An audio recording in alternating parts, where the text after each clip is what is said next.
the precision of emotion with chords and everything. You know, like you can have something that very, you know, happy, right? Then you could change it slightly, and all of a sudden you have wonderment or mystery, but like from a child's perspective. And then you can have wonderment. It's more adult. Like I understand things, but I still don't understand everything. Like.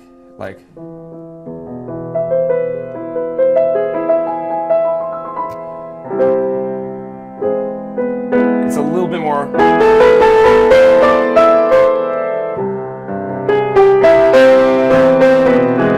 It feels, as opposed to, you know, it's different. And then even like you can have wonderment, and somehow certain chords make you feel of like the other, yeah. like space or an intelligence higher than ours, like so.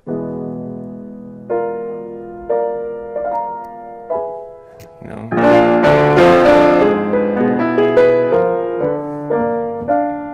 It's slightly different. It's amazing. I've always been wondering how it is that this happens and why we're naturally selected and evolved as a species to be privileged enough to even understand what music is. And to have people that are a part of our population, like me, whose entire reason for being in there is to create music that creates emotions in others. And so far as you can feel like, okay, Frère Jacques. If you just change that by one note, I'm giving you a gift. It's a child talking to another child becomes an imposter child. So watch, just one note. Let's go here.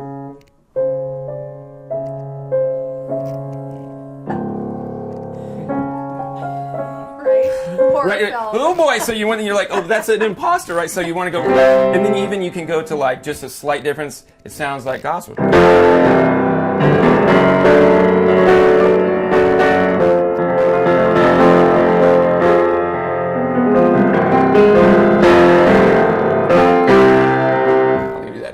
Screwed that up. Okay. Take two. Yeah. So, same key, but you change it just a little bit and it becomes like a gospel feeling. A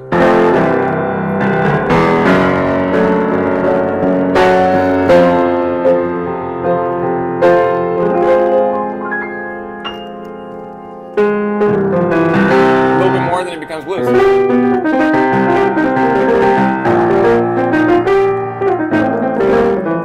gonna do that again. Yeah.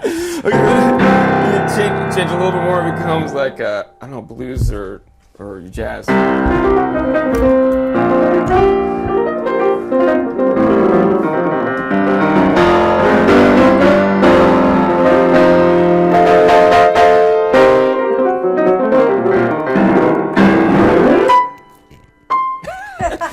love it. So I find that a lot of the classical, or even like, you don't need to stay within those margins, and we're doing something like Awakening.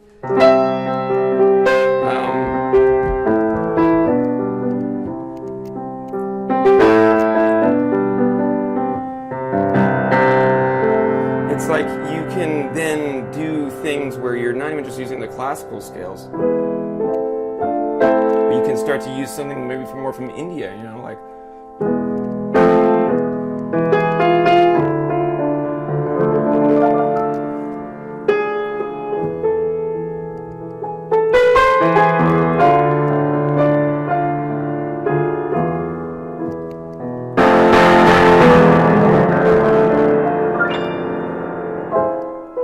And you mix that in, and then with hip hop and some rock and electronic, and all of a sudden you realize, oh, it's just music. I've never tried it on this, but it's kind of a magical, you know, it feels like magic. Vibraphones. It's something my grandmother played, the vibraphone. And then, like, you can do.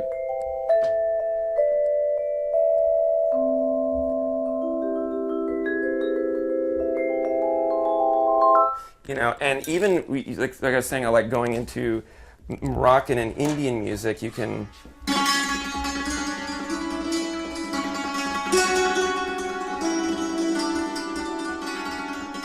And to us, at first, that sounds like, that's kind of a weird, because it's playing notes that are in between. Yeah.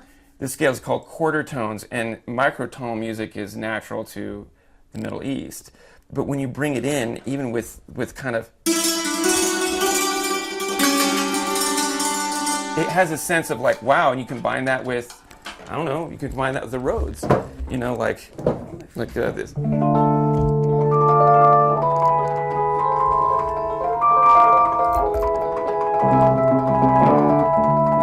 Which is usually it's used for, you know. So you know, you just kind of move around. Drums, certainly, I don't know if you're, drums are loud. Plug your ears. Yeah. Great at drums. I saw that's when you were like doing drums while you were conducting, I think. Yeah. Oh, doing Crazy Rich Asians. Yeah. Yeah. Awesome. So the drummer and like the cool thing is like the vocalist. I sing on it. The vocalist and the drummer and all these things on both Are We Dreaming and Awakening are me. So you get this kind of, I know what kind of groove I'm like can be inside it. You know, like.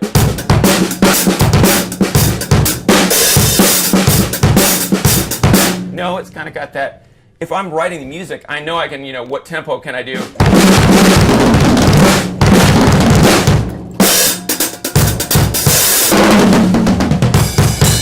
You know, so it helps to be able to play these instruments so I don't have to hire someone to come over and say, yo, I got this idea. It's 3 a.m. Can you come by?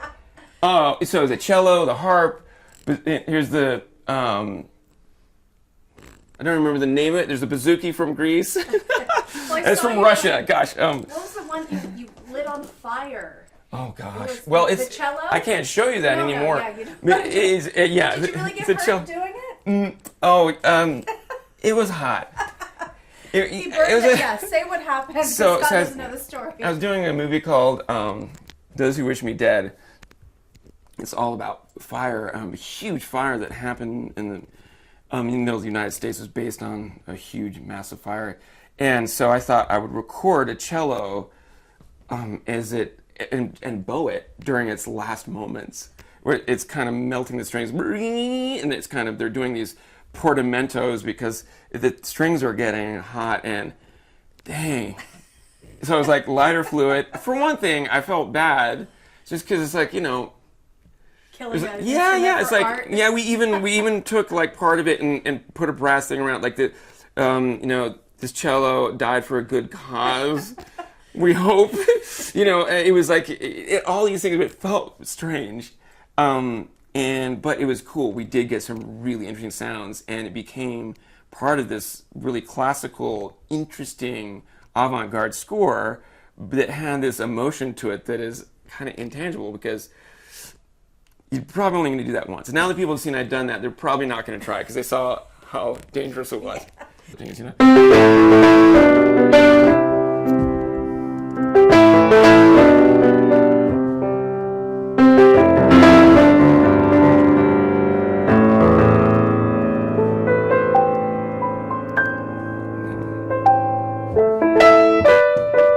So the idea of being really big with orchestra and choir, but then coming way down to piano at times, it does happen. There's a moment where the theater goes quiet and you hear me breathing. Because it's just me on this piano. Everything else, there's no dialogue, you know.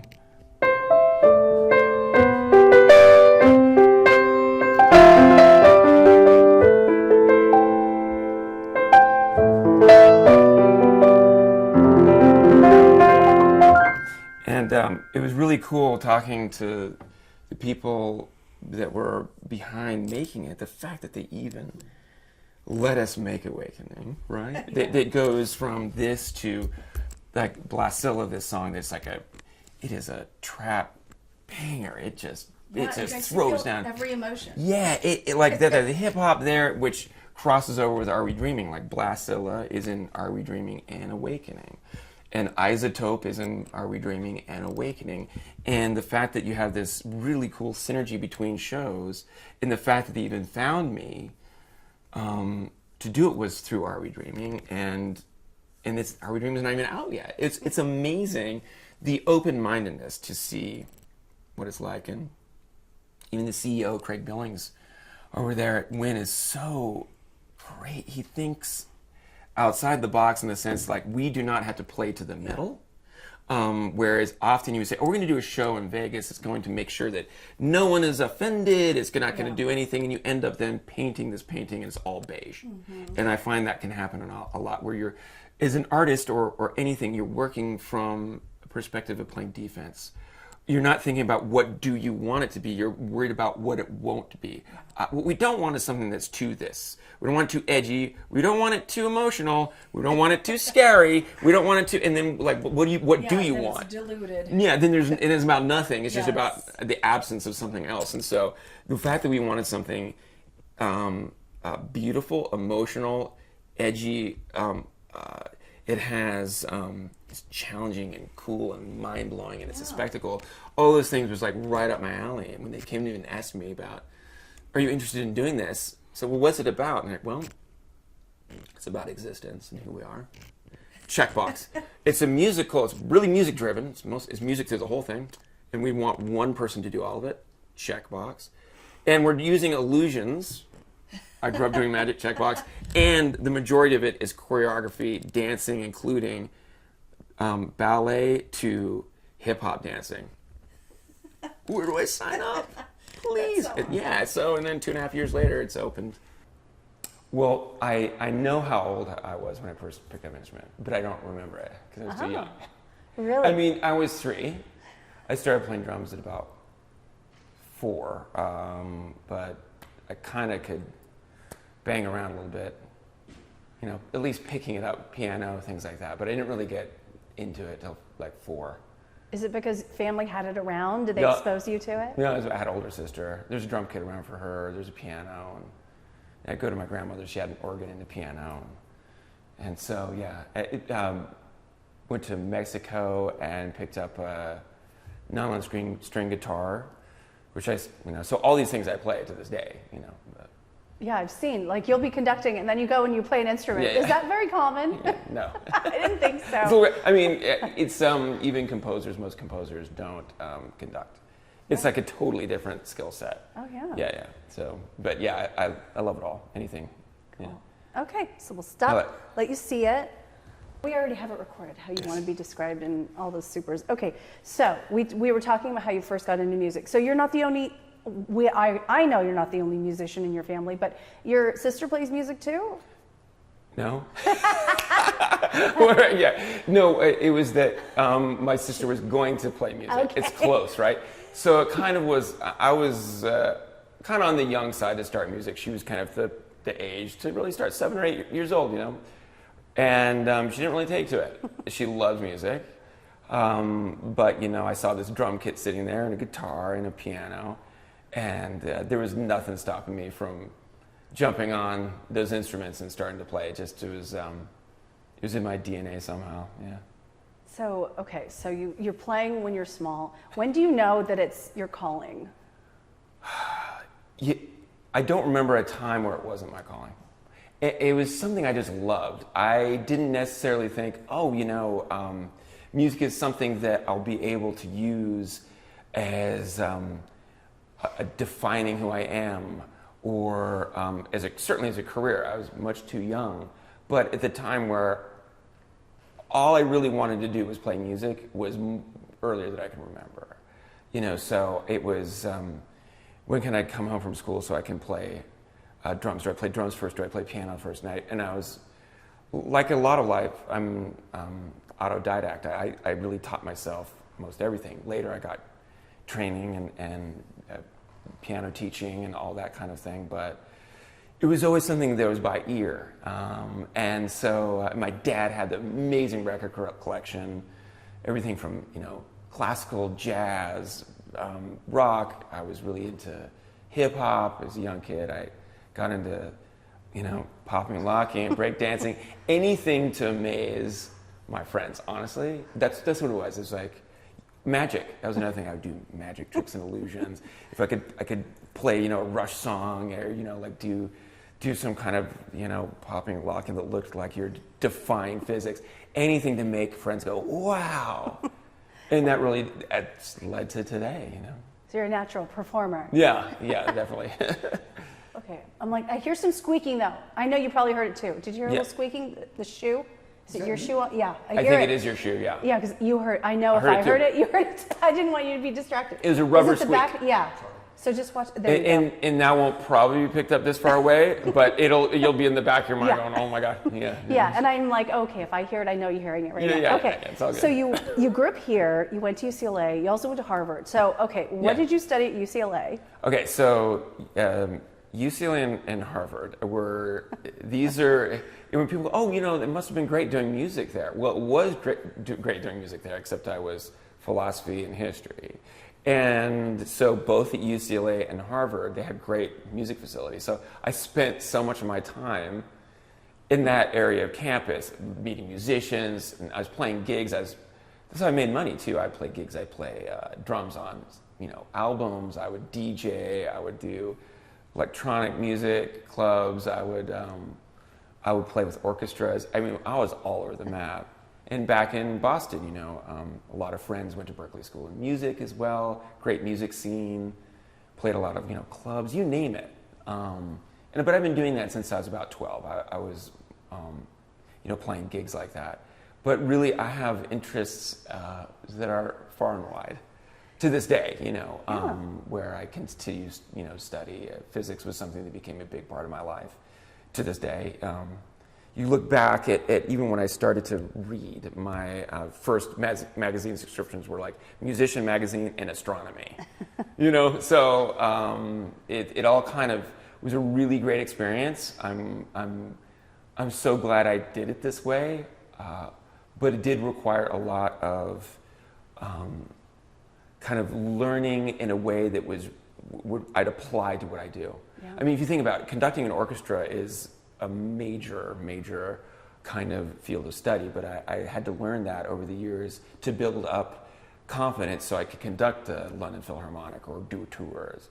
Even before that, I was playing, I would look at a piece like Chopin's B minor scherzo, really difficult piece, and I remember playing that learning that for my piano teacher was looking there, so I'd do a competition.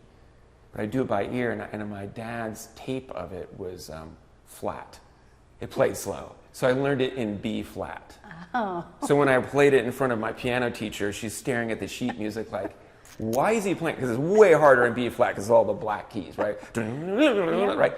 And at the end of it, she's just flummoxed like, I don't know what just happened, but you just transposed it down a half step. At the time, 12 or so, I thought, well, this is something that I got in trouble. I thought, but she was saying to my parents, like, you have a special child that can do this, and it really, because of that, it set me on a journey of really believing in myself. Yeah, it matters so much, right? When from an early age, that's cultivated and supported. Teachers are so important, and the fact that they're there dedicated to really the students, maybe music or school or whatever. I was publicly schooled, and I had great teachers that really encouraged the dream. I would read books. I loved novels. In fact, science fiction, for instance, the Frank Herbert books, Children of Dune Messiah. And so what I do is I'd write music to them. And it was one thing to be able to do production early on with this is before GarageBand and things like that. Was really difficult. So I would do it in my head and I'd write it down. Sometimes it'd be a big symphony with choir and Moroccan instruments and all this, which I did for the Dune novels. Yeah. And it just sat there. I was 12 or so. And then years later, director Greg Utanis, he's amazing. He just won the Golden Globe, actually. Director, amazing. He called me. This was in 2003. He said, Brian, I'd just done his comedy film Plan B. It's a jazz score. He says, Disney's making these movies, Children of Dune and Dune Messiah. I don't know if you've read the books, but I thought, I read those books. I wrote, it's like, would you like to score them? Would you like to do the music for these? And I said, well, yeah, I've already written it. So actually me conducting the whole opening number of that movie, it was I did it directly from what I written when I was 12, kind of as a tribute to the dreamer that I was at 12, looking ahead, thinking maybe someday I can actually write this music and it'll be heard. Maybe it'll be like John Williams, my idol, doing movies like Star Wars, and it'll come to life. And sure enough, it did.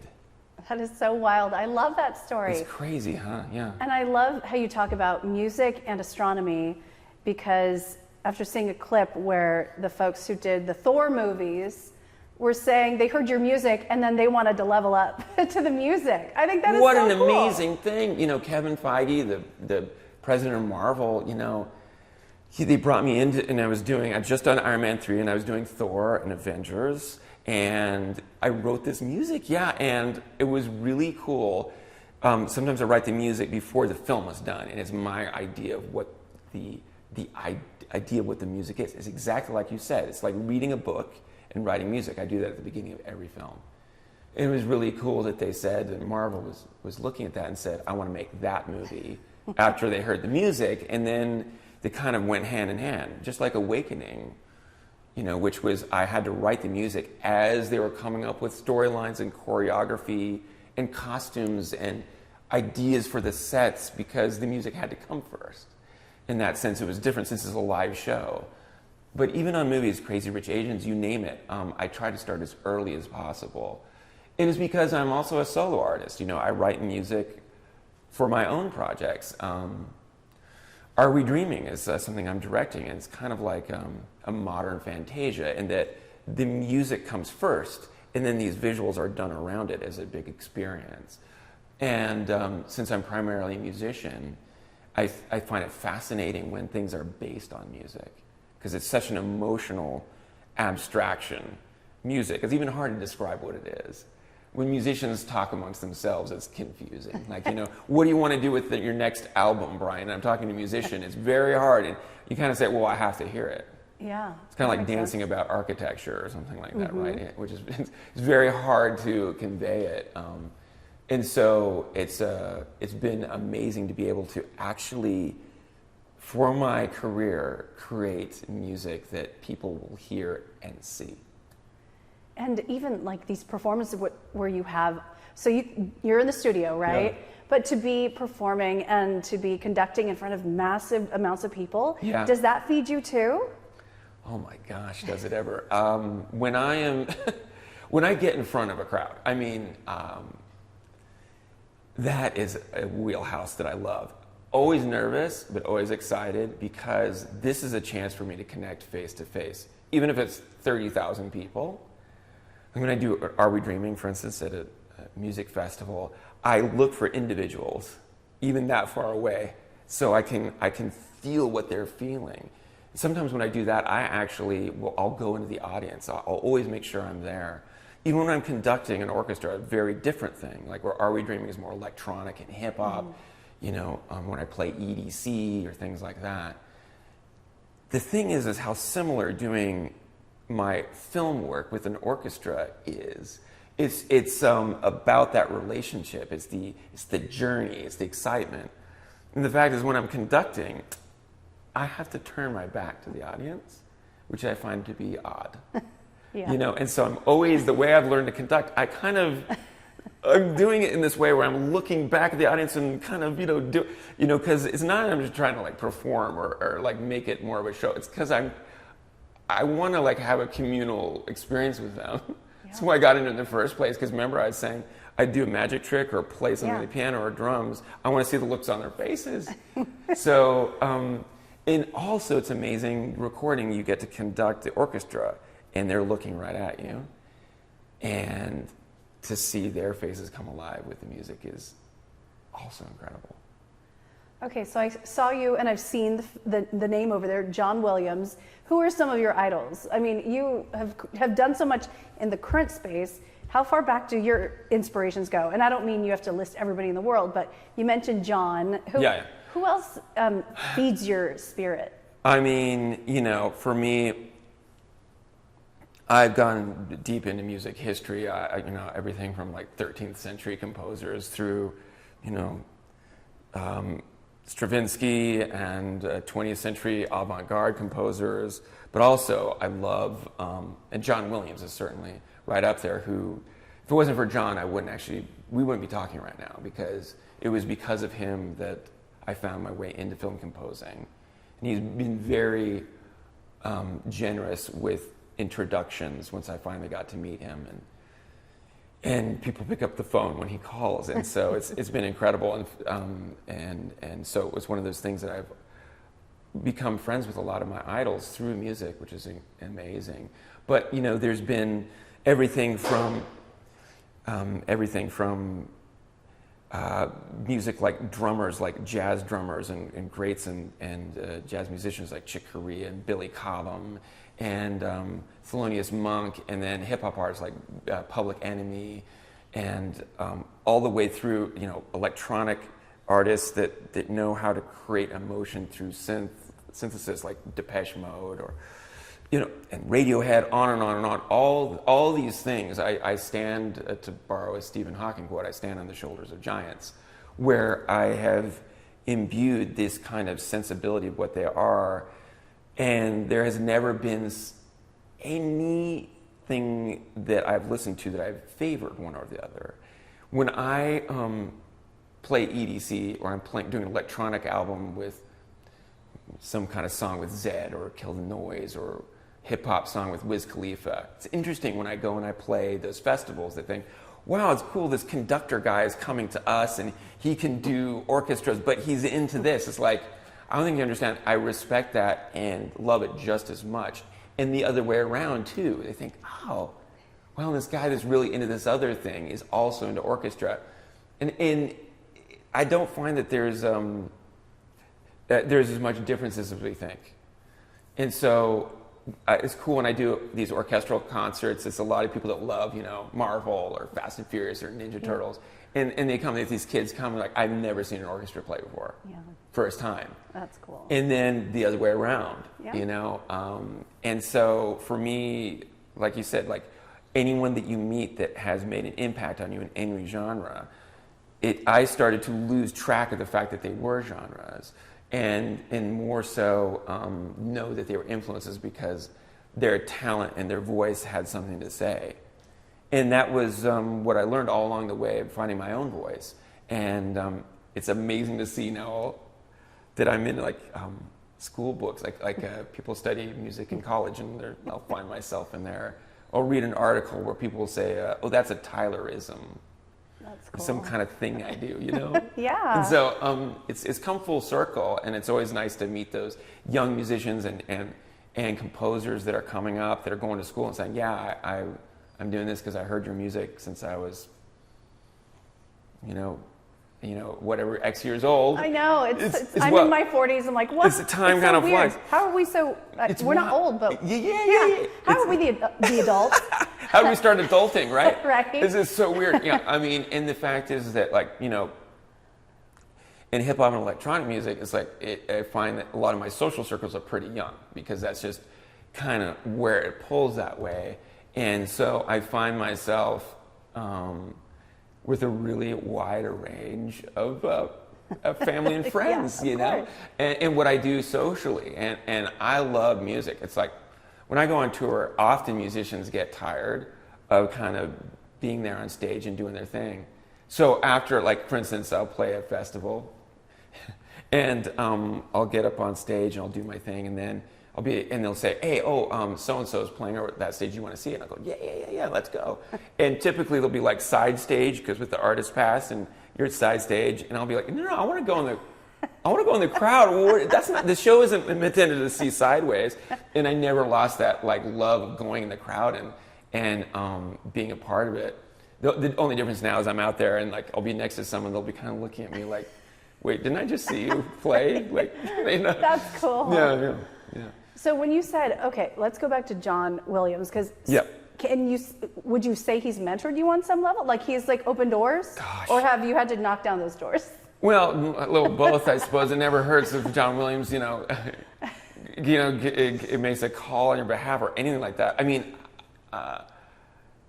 I still get so nervous. He called here And I was like half asleep in it, I see this text from my assistant John Williams on the phone. I'm knock over everything. It's like I so idolize him so much.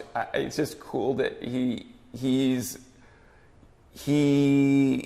found the time to say to Mike Gorfain, you should listen to this or whatever.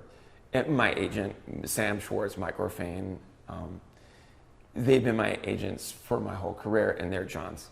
Oh, wow. Since 1982, I think they were, they really, they're incredible, family, friends. And so all these people that had made it so I wanted to pursue it, now have, find a way like I do to try to kind of pass it on. Yeah. So, well, and just seeing, I think he was on CBS Sunday Morning a few weeks ago or months ago, but he has, the kitty's out. I love cats too. Yeah, hi Kiki. That's my Kiki. How you doing, girl? So cute. She's so social. But I love it. We have 3 cats too. We do too. Cool. But he has that thing where it's like he never feels like he's like I'm not even halfway through my career. That's the energy I get from you. Like it's just Unreal. like it's part of life. It's It part is. of breathing and living. And John and I's connection is me always looking, at this career, which, by the way, most of what he is known for, he started late. So Jaws, Star Wars, onward, he was at the time, they had to convince studios, I don't know, don't we want a younger composer? Even in the 70s. Yeah. And that's when, so talk about bucking the system. And for as famous as he is, he's underrated, in my opinion. And the fact that he would take the time to listen to someone up and coming when I was, and now after all this time, I remember in 2018, them renaming the Lifetime Achievement Award from BMI Award that year from the Henry Mancini Award to the John Williams Award. And then there was the pandemic, and then the next person that got it was me. And it's called the John Williams Award. And I'm just like, who is punking me here? Half the time I think I'm in The Truman Show or something. Like, the number of things that I love that I ended up doing is absurd. Okay, favorite sport, absolutely. Since I was a kid, I thought, Formula One, it's not something that Americans at the time really watched. I would watch qualification, I would get bootleg tapes. And I scored the theme for Formula One. They call me up. I don't know if you've ever heard of us, because you're American. Yeah. But Formula One's this sport, oh my God. Star Trek, Ninja Turtles. I collected comics from Iron Man to Avengers, ended up doing that. It's been like bizarre, in a way, doing the Rambo series. What does your family say about all this? Because do they say this was meant to be for you? Yeah. Because like you said, I mean, my dad was into Formula One too, so I know how cool that is, because that sound on the weekends, waking up. The drama. Yes. Oh, my favorite basketball player who entered the Lakers same year I started scoring, Kobe Bryant. I met him at a John Williams concert. Apparently, he rehabbed his Achilles rupture to my score, and we became fast friends. We would go to concerts together, hang out, holidays, the whole thing, and then I ended up doing the Nike campaign with him. So it's just, as I'm thinking, as we're sitting right here, I'll keep on thinking these things that seem impossible. It was something that I heretofore was just a fan of or an admirer of, that somehow I got involved with. And luck is not even the word. Well, you were asking about my parents, don't they think it was meant to be? Absolutely. When I had gone to UCLA and Harvard and said, you know what I'm going to do? I want to really concentrate on this music thing. It kind of sounds like I just want to work on my art, Mom. Yeah. The meme with the llama with the hair, which I kind of have that hair, right? But when my and they were so supportive. My dad was an artist. He became an architect, but great abstract painter, and so the fact that they're like, this is what you love, go for it. And at the time I thought, I'd be happy with any amount of, if I just see my name in a movie theater once on the screen, right?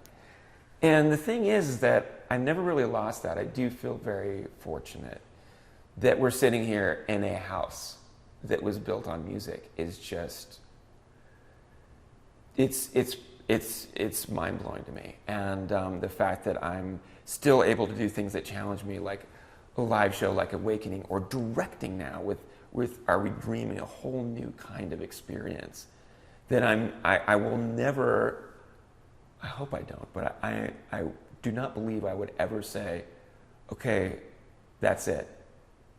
I think I'll work to my last dying day, because it's not work. It's me communicating. And where words fail me, music says what I need to say. Words to me are clunky. The emotion that you feel falls between the two best adjectives you could ever think of.